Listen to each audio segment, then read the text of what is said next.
जी, अस्सलाम वालेकुम। Second year biology के 17वें चैप्टर से हमारे पास एक इंतहाई आसान और सिंपल सा और इंतहाई अहम टॉपिक है। तो आज के लेक्चर में हम सीखेंगे नर्वस डिसऑर्डर के बारे में। मतलब कि ऐसी कौन-सी बीमारियां हैं जो हमारे नर्वस सिस्टम को मुतासर करती हैं। वैसे तो बहुत सारी हैं, लेकिन हमारे जो सिलेबस के अंदर सेकंड ईयर बायोलॉजी में वो सिर्फ़ 3 उनके बारे में बताया गया है। तो वन बाय वन करके हम इनकी स्टडी करते हैं। सबसे पहले पार्किंसंस डिज़ीज़ है, उसके बाद एपिलेप्सी, एपिलेप्सी के बाद अल्ज़ाइमर्स डिज़ीज़। तो सबसे पहले अगर हम बात करें कि पार्किंसंस डिज़ीज़ में क्या होता है, इसकी अलामात क्या हैं, तो सबसे पहले बात करते हैं कि ये क्या है, एक नर्वस डिसऑर्डर है।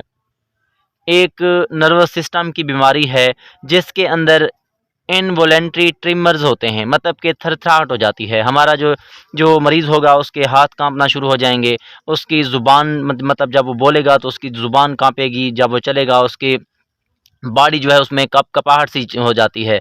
और ये गैर शऊरी है, ये मरीज़ के शऊर में नहीं होती कि वो कंट्रोल करे कि ये मतलब कि हाथ अगर उसका काँप रहा है तो वो कोशिश करता है कि ना काँपे, लेकिन वो काँपता ही रहता है। ये मरीज़ के कंट्रोल में नहीं होता, शऊर में नहीं होता।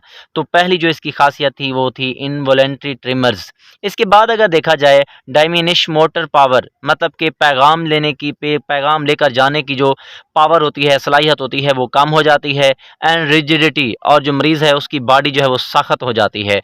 तो ये सिम्पटम्स हैं, अलामात हैं पार्किंसंस डिज़ीज़ की। इसके बाद अगर देखा जाए कि ये बीमारी होती क्यों है, तो ये क्यों होती है? अ, ऐसे सेल्स ब्रेन के अंदर जिन्होंने प्रोडक्शन करनी होती है डोपामिन की, मतलब कि डोपामिन को प्रोड्यूस करने वाले जो ब्रेन के सेल्स हैं, उनके अंदर मतलब कि वो क्या हो जाते हैं, मरना शुरू हो जाते हैं, डेथ उनकी शुरू हो जाती है। जब इनकी डेथ होती है तो हमारे पास जो बीमारी नहीं होती है वो क्या कहलाती है? पार्किंसंस डिज़ीज़ कहलाती है। अब अगर देखा जाए कि ये किन लोगों के अंदर होती है, तकरीबन तकरीबन मरीज़ों की उम्र वो 50 से 60 साल के दरमियान के जो लोग होते हैं, उनमें ये बीमारी देखी जाती है। इसके अलावा अगर देखा जाए it is usually progressive disease, मतलब ये ऐसी बीमारी है जो आहिस्ता-आहिस्ता से होती है, और इस बीमारी की मौजूदगी में भी लोग या मरीज़ वो लंबी ज़िंदगी तक या लंबे अरसे तक ज़िंदा रह सकते हैं। अब इसके अलावा अगर देखा जाए इसके अंदर अगर हम रिज़ल्ट की बात करें तो इसके रिज़ल्ट में हेड ट्रॉमा हो जाता है, हेड ट्रॉमा हो जाता है। अब हेड ट्रॉमा का क्या मतलब है? हेड ट्रॉमा कहते हैं नसें वगैरह का फट जाना, मतलब कि इसके रिज़ल्ट में पार्किंसंस डिज़ीज़ के रिज़ल्ट में क्या होगा, हेड ट्रॉमा हो जाएगा और बंदा वो क्या हो सकता है, मर सकता है। अब इसके लिए इफ़ेक्टिव ड्रग, मतलब कि कौन-सी अद्वियात या कौन-सी दवाई या कौन-सी मेडिसिन इस्तेमाल करें, तो एल-डोपा को इस्तेमाल किया जाता है, जिसकी वजह से इस बीमारी के पर कंट्रोल किया जा सकता है। इसके अलावा अगर देखा जाए इफ़ेक्टिव प्रोटीन, एक प्रोटीन है जिसको हम कहते हैं GDNF, glial cell line derived neurotrophic factor. अब ये जो प्रोटीन है, ये ऐसी प्रोटीन है जो बूस्ट अप कर देती है डोपामिन को।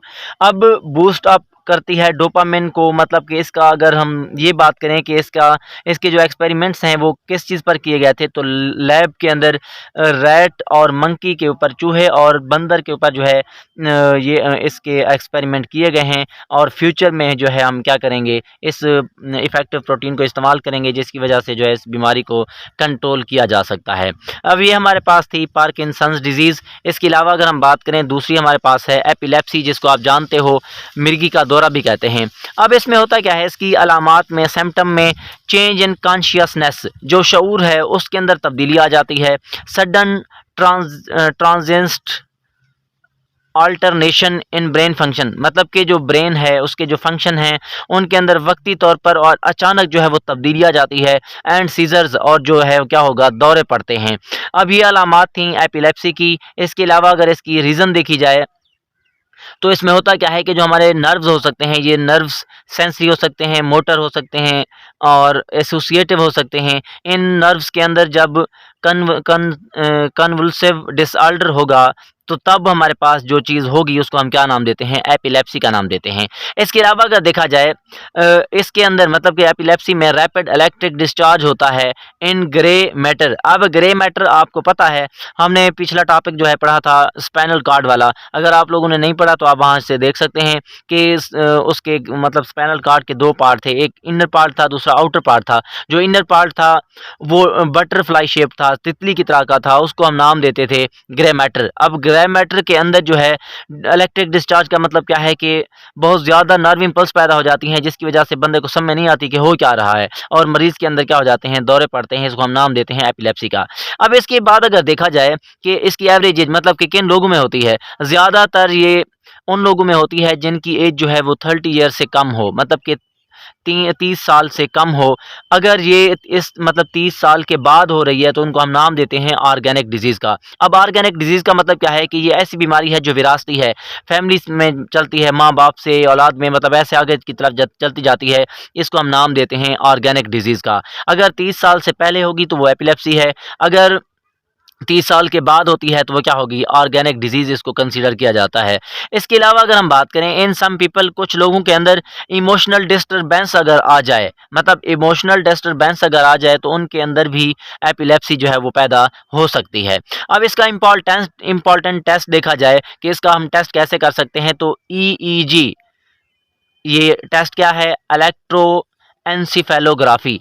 इलेक्ट्रोएन्सेफेलोग्राफी मतलब कि इलेक्ट्रोएन्सेफेलोग्राफी की मदद से हम क्या कर सकते हैं, एपिलेप्सी का जो है टेस्ट कर सकते हैं। अब इफ़ेक्टिव ड्रग्स देखी जाए तो एंटी कन्वोलुसेंट ड्रग्स, ऐसी अद्वियात जो दौरों को कम करें, मतलब उस पर कंट्रोल करें, उनको हम इस्तेमाल करके जो है एपिलेप्सी को कंट्रोल कर सकते हैं। बाकी इसका प्रॉपर इलाज नहीं है। इसके अलावा अगर देखा जाए ऐसे लोग जो शराब ज़्यादा पीते हैं, ऐसे लोग जो शराब पीते हैं उनके अंदर जो है ये क्या होगी, एपिलेप्सी ज़्यादा हो सकती है।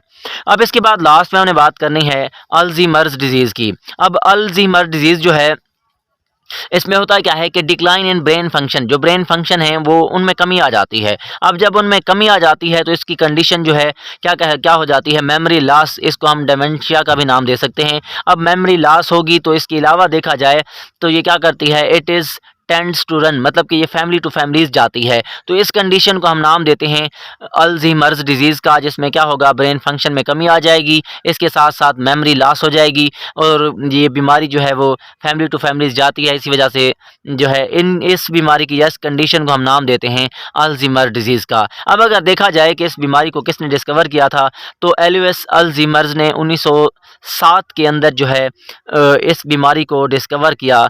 किस चीज़ को, अल्ज़ीमर डिजीज़ को। इसी के नाम पर ही इस बीमारी को जो है अल्ज़ीमर डिजीज़ का नाम दिया जाता है। अब इसके अगर हम रीज़न देखें, इसके रीज़न क्या है कि एल्युमिनियम की मिकदार जो है जब ज़्यादा हो जाएगी तब हमारे पास क्या होगा, अल्ज़ीमर डिजीज़ हो सकती है। इसके अलावा अगर देखा जाए कि एज के साथ साथ भी जो ब्रेन फंक्शन है वो क्या हो जाते हैं, डिक्लाइन हो जाते हैं, कमी हो सकती है, जिसकी वजह से जो हम कह सकते हैं ये बीमारी कौन सी है, अल्ज़ीमर डिजीज़ है। ओके बेटा, अल्लाह हाफ़िज़।